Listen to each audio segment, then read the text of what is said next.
세계 최고의 자주포 강국인 한국과 독일이 드디어 미국에서 격돌을 알렸습니다. K9A2를 앞세워 미국 시장에 진출하려는 한국 앞에 또다시 독일의 RCH-155가 끼어든 것입니다. 미국은 M777 등의 견인포가 더 이상 전장에서 활약하기는 어렵다는 이유로 차세대 자주포 전력을 고민하고 있는데요. 여기에 독일의 RCH-155가 거론되기 시작하면서 한국과 독일의 진검승부가 눈앞에 다가왔습니다. 그동안 독일의 입장에서 한국은 눈엣 가시 같은 존재였습니다. 독일은 K2 흑표전차, K9 자주포, AS-21 레드백 장갑차 등을 앞세운 한국에게 국제방산 시장에서 연달아 패하며 전차, 자주포, 장갑차 등 주요 지상 전력에서 모두 쓴잔을 들어야 했습니다. 한국을 아시아의 작은 나라로 무시하던 독일에게 한국 방산의 약진은 그야말로 치명적인 비수가 되어 날아왔는데요. 심지어 러시아 우크라이나 전쟁이 장기화하면서 독일과 유럽의 형편없는 공장시설과 느려 터진 납기일 문제 등이 계속해서 수면 위로 올라오자 이제는 한국을 타도하자며 방산 시장에서의 견제를 높이는 모습까지 볼 수 있습니다. 그러나 한국은 단기간에 차륜형 K9의 목업까지 공개하며 또다시 독일 방산을 압박하고 있으며 만약 세계 최대 규모의 미국 방산 시장에서까지 K9A2가 독일을 상대로 승리를 거둔다면 우리 대한민국은 또 한 번 세계 최강의 포병 국가라는 것을 전 세계에 입증할 수 있는 절호의 기회가 찾아왔습니다. 그래서 준비했습니다. 오늘은 미국 자주포 시장의 경쟁자로 맞붙게 될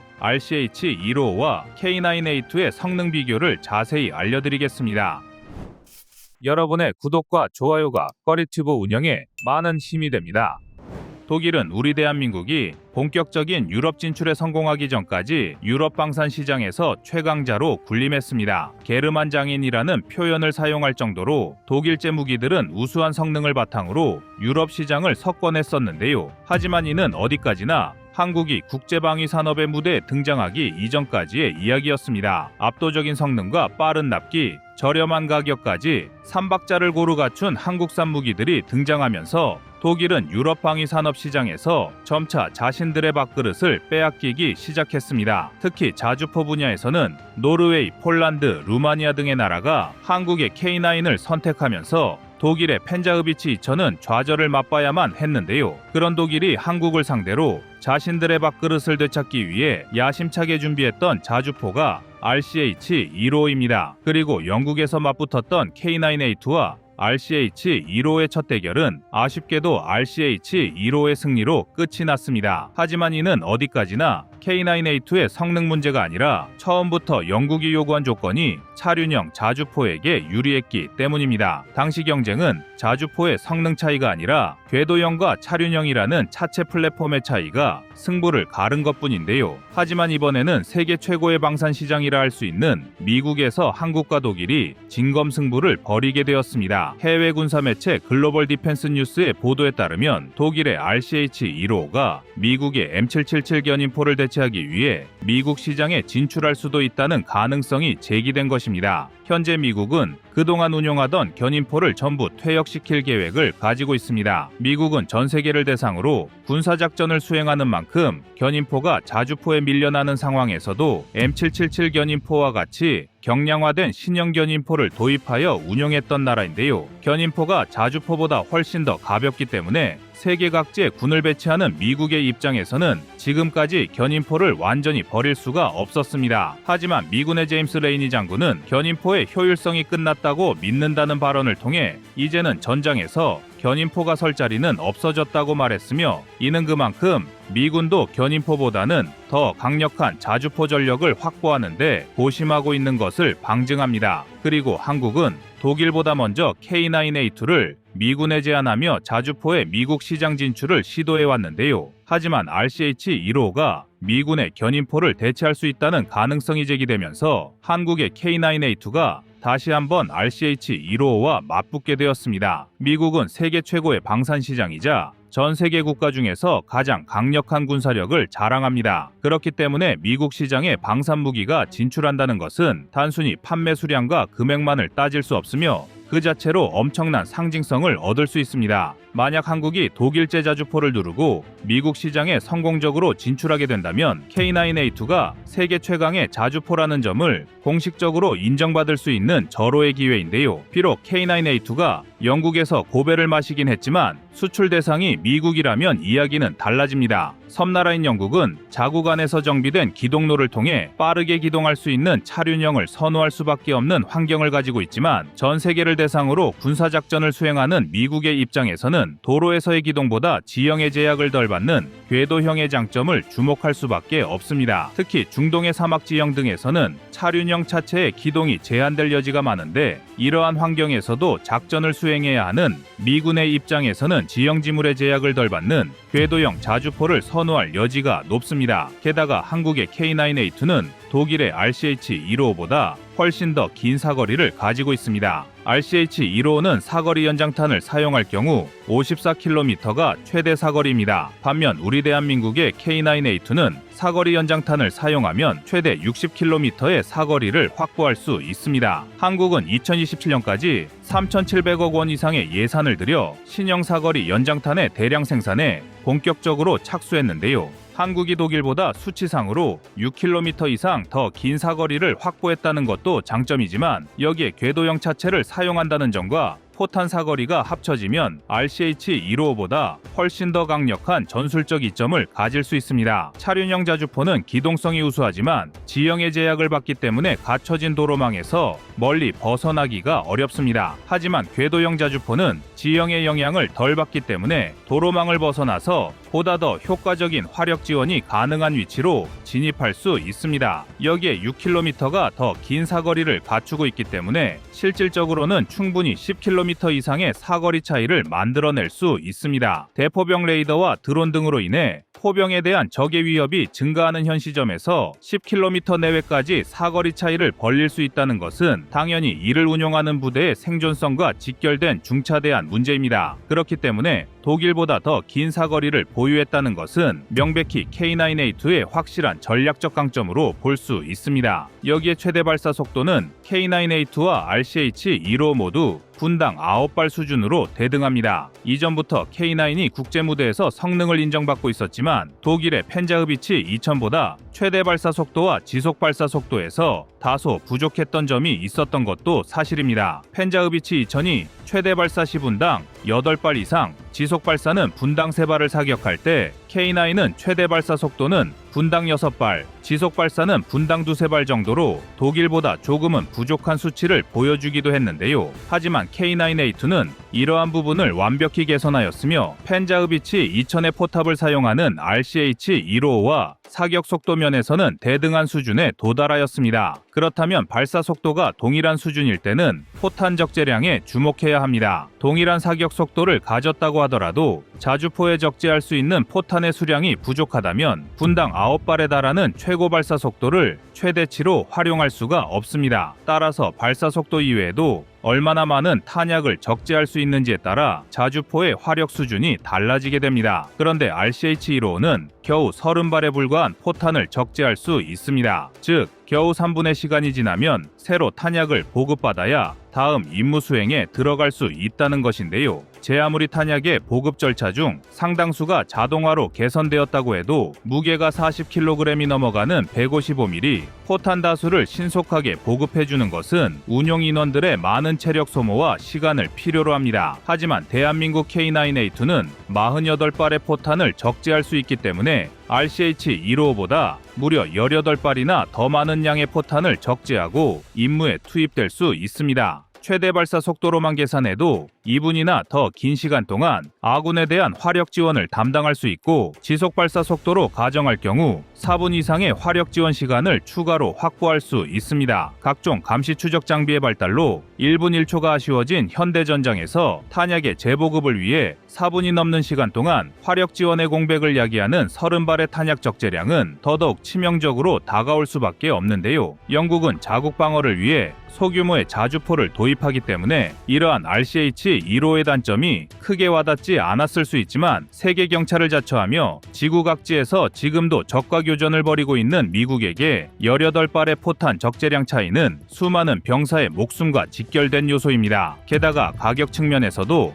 RCH-155는 심각한 단점을 가지고 있는데요. 차륜형 자주포가 가진 장점 중 하나는 궤도형보다 가격이 저렴하고 정비 소요가 적다는 것입니다. 그런데 RCH-155는 무려 180억 원에 육박하는 가격을 가지고 있다는 게 문제입니다. 각종 첨단 장비와 기술력을 탑재하고 개량되는 K9A2의 예상 가격이 약 100억 원으로 추정되는 상황에서 차륜형 자주포의 가격이 궤도형 자주포보다 2배나 더 비싸다는 것은 상식적으로 말이 되지 않는 가격입니다. 그런데 일각에서는 미군이 1,000조 원 규모의 예산을 사용하기 때문에 이러한 가격 문제는 그다지 신경을 쓰지 않을 것이란 의견이 나오기도 하는데요. 하지만 이는 반만 맞는 말입니다. 미군이 압도적인 국방 예산을 통해 자신들이 원하는 무기에 돈을 아끼지 않는 것은 사실이지만 그렇다고 무기의 가격을 아예 신경 쓰지 않는 것은 아닙니다. 일례로 미군은 자신들이 사용하던 5.56mm 소총을 6.8mm 소총으로 교체를 시도하는 과정에서 차기 소총을 M4 부품과 최대한 호환이 가능하도록 개발할 것을 명령하였으며 총열과 노리소에 뭉치 상부 리시버만을 교체해서 사용할 수 있는 소총을 개발했음에도 소총과 탄약의 교체 과정에서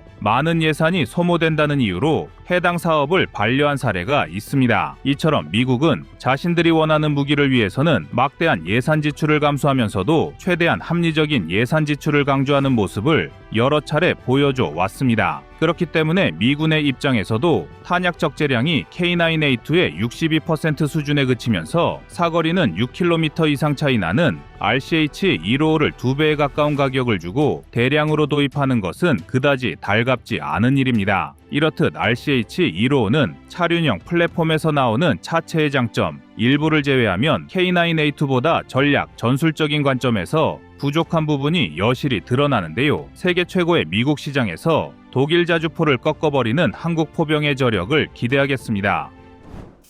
여러분의 구독과 좋아요가 꺼리튜브 운영에 많은 힘이 됩니다. 다음은 24년 8월 13일 K9 엑스칼리버 호환 성공 영상입니다. 한국의 K9 자주포가 단 1m 미만의 오차로 적 표적을 박살낼 수 있다는 것을 세계 최강의 미국 앞에서 직접 선보였습니다. 포병에서 1m 미만의 오차라는 것은 거의 신의 영역에 가까운 기록입니다. 포탄의 명중률에는 원형 공산 오차라는 개념이 존재합니다. 포탄은 정확도가 생명이긴 하지만 기상 조건과 장약 온도 등 외부 요인에 의해 필연적으로 오차값이 생기기 마련입니다. 사격 재원의 산출 과정에서 탄도의 정점을 기준으로 기상 재원을 적용하기 때문에 포탄이 비행하는 동안 매 순간마다 모든 기상 조건을 동일하게 맞출 수가 없습니다. 결국 모든 포탄마다 단 하나의 오차와 변수도 없이 사격을 한다는 것은 불가능하고 따라서 원하는 표적 지역 안에 착탄되는 포탄과 그렇지 못한 포탄으로 나뉠 수밖에 없으며 이때 발사탄수 중 표적의 절반의 포탄이 명중하는 원의 반경을 산출하는 원형 공산 오차라는 개념을 도입한 것입니다. 그리고 당연히 이 원형 공산 오차의 수치가 작으면 작을수록 그만큼 포탄의 명중률이 높다는 것을 의미하는데요. 포병에서 사격 지휘 임무를 수행하신 분들이라면 사표 73페이지에 있는 장약 선택 판단표에 따라 사거리별로 공산 오차가 가장 적은 장약을 선택하여 포탄 사격에 들어간 기억을 가지고 계실 것입니다. 결국 포탄의 정확도를 얼마나 더 높여 확실하게 표적을 제압할 수 있는 포탄을 개발하는 것은 전 세계 모든 포병의 과제였고 미국은 GPS, INS를 활용한 M982 엑스칼리버 포탄을 개발하여 공산 오차를 획기적으로 줄이는 데 성공했습니다. M109A6 팔라딘에서 시험 발사된 엑스칼리버의 공산 오차는 약 10m였으며 이라크 전쟁에서 처음으로 실전 투입되어 오차 범위를 4m까지 줄였는데요. 현재는 약 2.4m까지 오차 범위를 더 줄여나가고 있습니다. 그런데 우리 대한민국은 미국이 지켜보는 앞에서 K9 자주포로 엑스칼리버의 오차 범위를 1m 이내까지 줄여 표적을 타격하는 엄청난 실력을 보여준 것입니다. 더욱 놀라운 것은 이번 포탄 사격에 투입된 K9 자주포가 노르웨이 수출형인 비다르였다는 점입니다. 한국이 K9의 수출형 버전을 이용하여 미군 앞에서 미국제 포탄으로 엄청난 정확도를 보여줬다는 것은 단순히 한국 포병의 실력을 넘어 앞으로 K9 자주포의 미래를 좌우할 결정적인 사건입니다. 우리 대한민국이 자유진영의 국가들과 동일하게 155mm의 표준 구경을 사용하고 있지만 그렇다고 포탄까지 나토 등의 국가와 동일한 것은 아닙니다. 한국은 항력 감소 고폭탄인 K307 포탄을 비롯하여 K310, K315 등 다양한 포탄을 자체적으로 개발하여 사용하고 있습니다. 미국을 비롯한 나토 역시 자체적으로 그들만의 포탄을 생산하고 있기 때문에 포탄의 구경은 같아도 세부적으로는 다른 포탄을 사용해왔다고 봐도 무방합니다. 물론 이미 다수의 유럽 국가에 수출을 해왔고 우크라이나 전쟁 과정에서 한국의 포탄 지원을 요청하는 사례만 보더라도 양측의 포탄 호환에 전혀 문제가 없다는 것을 확인할 수 있지만 미군 앞에서 유럽 수출 모델로 그들의 유도 포탄을 2배 이상의 정확도로 사격했다는 것은 전혀 다른 의미를 보여줍니다. 지금까지 엑스칼리버탄 사용이 가능한 것으로 검증된 자주포는 미국의 M109A6 팔라딘과 M777, 독일의 펜자흐비치 2000, 프랑스의 세자르, 영국의 AS90이었습니다. 각각의 면면을 살펴보면 그야말로 각국이 자랑하는 주력 포병 자산들임을 알 수 있는데요. 팔라딘과 펜자흐비치 2000, AS90은 K9과 함께 자유진영에서 세계 4대 자주포로 평가받은 주력 자주포이며 M777은 미국이 한 문당 10억 원의 가격으로 티타늄과 알루미늄을 사용한 최신 견인포, 세자르는 프랑스의 주력 차륜형 자주포이자 우크라이나 전쟁에서 가장 적은 손실률을 기록하고 있는 전력입니다. K9 자주포가 엑스칼리버탄 호환에 성공했다는 것은 자유진영의 자주포 중에서도 가장 압도적인 성능을 가졌다는 것을 보여주는 것과 동시에 새로운 세일즈 포인트까지 확보하는 것입니다. 이미 다수의 유럽 국가에서 K9을 도입하여 운용하고 있지만 미국의 신형 포탄을 쓸 수 있는 것과 그렇지 못한 것은 시장 확장 측면에서 분명 전혀 다른 결과를 불러온다는 것을 쉽게 알 수 있는데요. 독일과 프랑스 등 한국 방산의 확장을 경계하는 유럽의 군사 강국들은 이제 K9이 엑스칼리버 포탄을 사용하지 못한다는 식의 트집을 잡는 것도 민망해졌습니다. 게다가 이번 사격을 통해서 한국의 K9 자주포가 미국 시장에 진출할 수 있는 확률을 더욱 높였다는 것도 중요한 의미를 가지고 있습니다. 미국은 포병 사거리를 계속해서 늘리기 위해 고심하고 있지만 그다지 눈에 띄는 성과를 보여주고 있지 못한 상황입니다. 미국은 엑스칼리버탄을 80에서 100km까지 발사할 수 있는 XM2001 크루세이더를 개발하려고 했으나 해당 프로젝트는 완전히 좌초된 상황인데다가 그나마 주력 자주포 중 하나로 운용하던 M109A7도 58구경장 주포 탑재를 시도했지만 최종적으로는 중단되어 여전히 장거리 화력 지원이 가능한 자주포 전력을 확보하는 데 많은 고민을 안고 있습니다. 다른 나라보다 강력한 항공 화력 지원을 갖춘 미국에서도 포탄의 사거리와 포신을 연장하려 하고 신형 자주포 개발을 고심하는 건 지상에서 장거리 화력 지원을 담당하는 데 있어 여전히 포병 자원이 중요하기 때문입니다. 하지만 그럼에도 불구하고 여전히 미국의 자주포 전력은 천조국이자 세계 최강이란 타이틀의 미군에는 어울리지 않는 모습입니다. 그렇기 때문에 한화는 미군에게 차세대 자주포로 K9A2를 제안하며 미국 진출에 열을 올리고 있는데요. K9A2는 신형 포탄을 활용하면 이미 50km가 넘는 사거리를 보유하고 있으며 58구경장으로 포신을 확장할 계획까지 갖추고 있어 개발 중인 활공탄을 도입하면 무려 100km가 넘는 사거리를 확보할 수 있습니다. 그야말로 미국이 원하는 장거리 화력 지원에 완벽히 부합하는 성능을 자랑하는데 여기에 미국의 엑스칼리버 포탄을 한국의 K9이 미국의 팔라딘보다 더 완벽하게 사격할 수 있다는 것까지 증명되었으니 미국의 입장에서도 한국산 자주포의 도입을 거부할 이유가 전혀 없는 것입니다. 또한 K9의 엑스칼리버 포탄 사격이 불러올 한국의 전략적 이익은 여기서 끝이 아닙니다. 엑스칼리버 포탄의 정확성과 K9의 사격 실력이 공식적으로 입증이 된 상황에서 이를 기반으로 한국형 엑스칼리버를 기대하게 만드는데요. 사실 한국은 과거부터 엑스칼리버를 뛰어넘는 세계 최강의 포탄 개발 계획을 가지고 있었습니다. 한국이 개발하려던 활공유도 포탄은 GGAM이란 이름으로 2014년부터 구상한 무기였습니다. 엑스칼리버보다 2배나 더 긴 100km의 사거리를 가지고 있음에도 포탄 후방에 장착된 사축 조종 날개가 정밀한 기동을 가능하게 하며 시뮬레이션 기록으로는 50% 이상이 6m 이내의 오차 범위를 가졌으며 95%가 10m 이내로 오차 범위를 형성했을 정도로 압도적인 성능이 나왔습니다. 사거리 50km의 엑스칼리버가 10m의 공산 오차를 목표로 테스트되었다는 점과 비교하면 사거리를 2배나 늘렸음에도 불구하고 동급 이상의 정확도를 확보한 괴물 포탄이었습니다. 현대전장은 대포병 레이더로 인해 포병이 사격을 하면 적이 언제든 아군 포병의 위치를 정확하게 파악할 위험이 높은데 사거리 100km를 확보하게 된다는 것은 적의 대포병 레이더를 완전히 무력화시킬 수 있는 전략적 이점을 가져올 수 있습니다. 한국의 최신 대포병 레이더인 TPQ-74K 청경2가 70km의 탐지거리를 가졌고 그 전까지 한국이 주력으로 사용하던 대포병 레이더의 베스트셀러 아서K가 약 60km의 탐지거리를 가졌는데 한국보다 기술이 허접한 북한에서 탐지거리가 더 긴 대포병 레이더를 가졌을 리는 만무합니다. 그리고 포탄의 사거리가 100km에 육박한다는 건 그만큼 적의 감시망을 무력화하면서 강력한 화력 투사가 가능하다는 것을 의미하기 때문에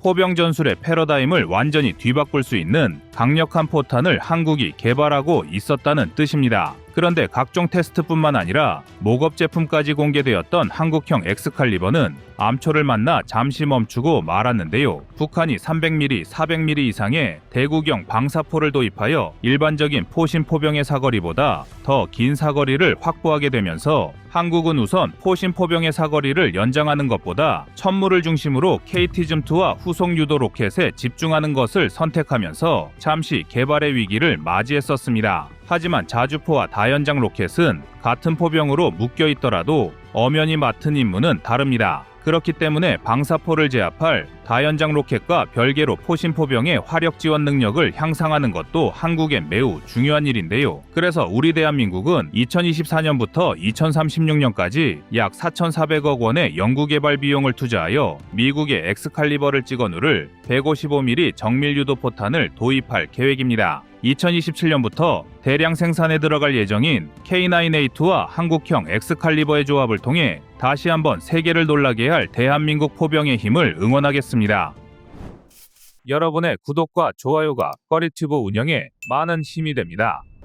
다음은 24년 7월 3일 한국관 측 포탄 영상입니다. 지금까지 구사해온 포병의 작전 교리를 대한민국이 뒤바꿀 날이 왔습니다. 포병은 임무 분담에 따라 관측, 전포, 사격 지휘, 포병 통신, 측지의 5개 분야로 포수를 구분하고 있습니다. 이 중에서 관측은 포병의 눈을 담당합니다. 포병은 최대 40-50km가 넘는 거리의 표적을 향해 포탄을 사격하기 때문에 사격에 참가한 자주포나 견인포의 위치에서 착탄 여부를 확인할 수가 없습니다. 그래서 전방의 표적 지역 주변에 위치한 관측반이 낙탄된 포탄의 정확도를 확인하고 사격 재원 수정을 위한 조정값을 사격지휘소에 보고하는 임무를 수행합니다. 따라서 관측반이 신속하게 포탄의 명중 여부를 확인하고 재원을 수정하는 것은 포병 부대의 작전 성공에 매우 중요하다고 할 수 있습니다. 보통은 포대의 기준을 맞는 기준포에서 한 발의 조정탄을 사격한 이후 정확한 사격이 이루어졌을 때 해당 재원을 바탕으로 6문의 곡사포가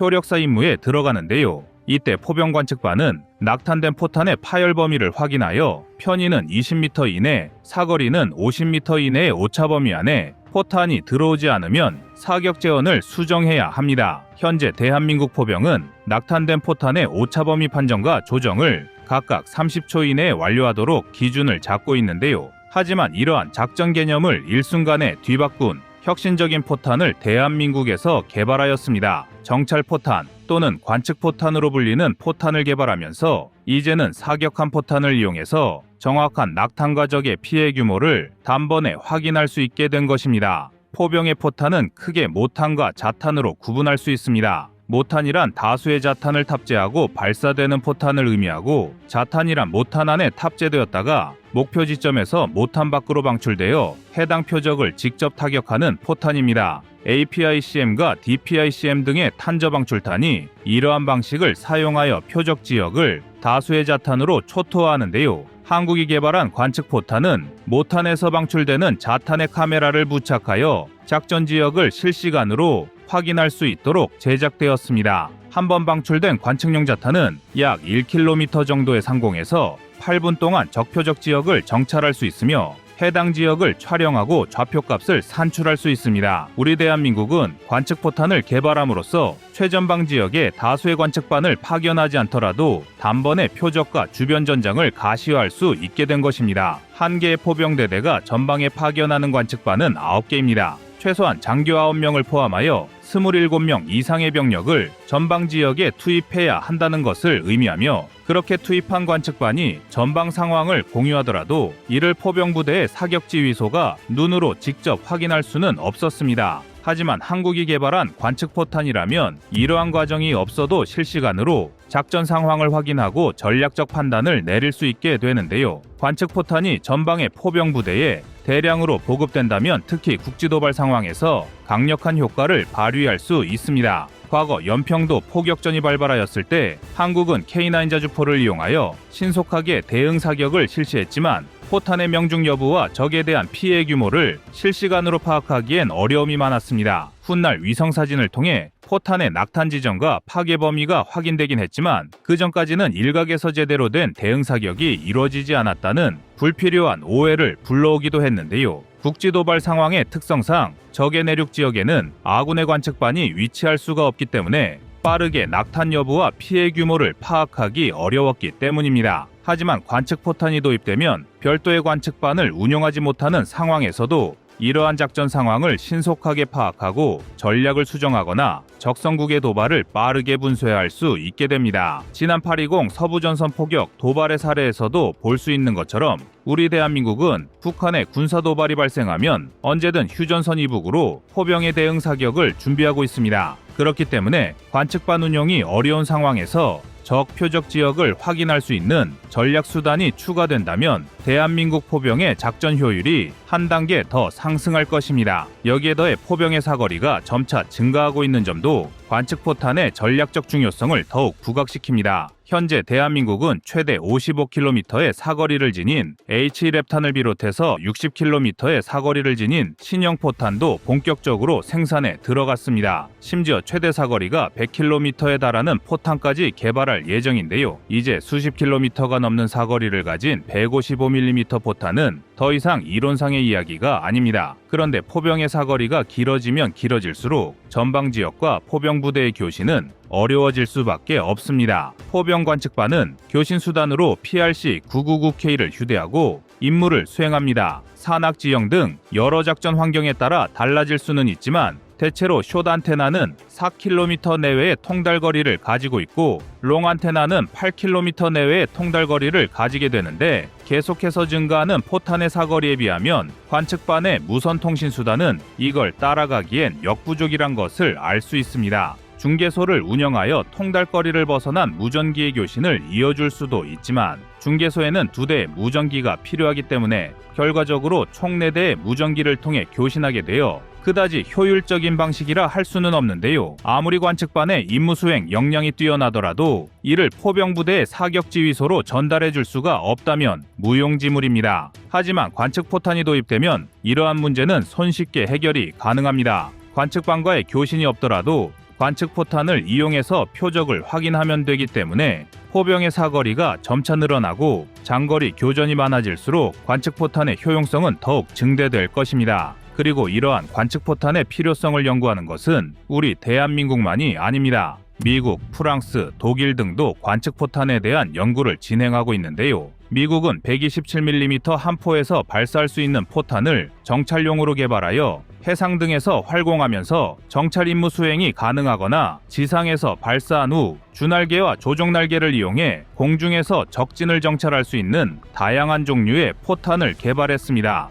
하지만 미국에서 운용하는 건 포탄보다는 무인기에 가까운 형태를 가진 정찰 장비로 볼 수 있는데요. 여기에 독일과 프랑스 등 유럽의 군사 강국도 155mm 포탄의 표적 탐지를 위한 통신 장비와 카메라를 추가하는 것을 연구하고 있지만 한국보다는 후발주자인 상황입니다. 155mm 포탄을 이용해서 전방 지역을 관측할 수 있도록 상용화에 성공한 것은 바로 우리 대한민국이 최초인 것입니다. 지금까지 대한민국은 다양한 155mm 포탄을 통해 적을 보다 빠르고 확실하게 분쇄하고자 노력했습니다. 사거리를 혁신적으로 연장한 탄종뿐만 아니라 적진의 대전차용, 대인용 지뢰를 살포할 수 있는 패스캠과 적의 기갑부대를 초토화할 DPICM 등 다양한 탄종을 사용하여 적성국의 주요 전력을 초토화할 수 있습니다. 그리고 이제 이러한 살상용 포탄의 효율을 2배 이상 올려줄 관측포탄까지 세계 최초로 개발하며 그 누구도 넘보지 못할 세계 최강의 포병 국가로 거듭났습니다. 적성국의 도발로부터 완벽한 대화력전을 수행할 우리 대한민국의 포병 화력과 관측포탄에 대해 여러분들의 생각은 어떠신가요? 이상 꺼리튜브였습니다.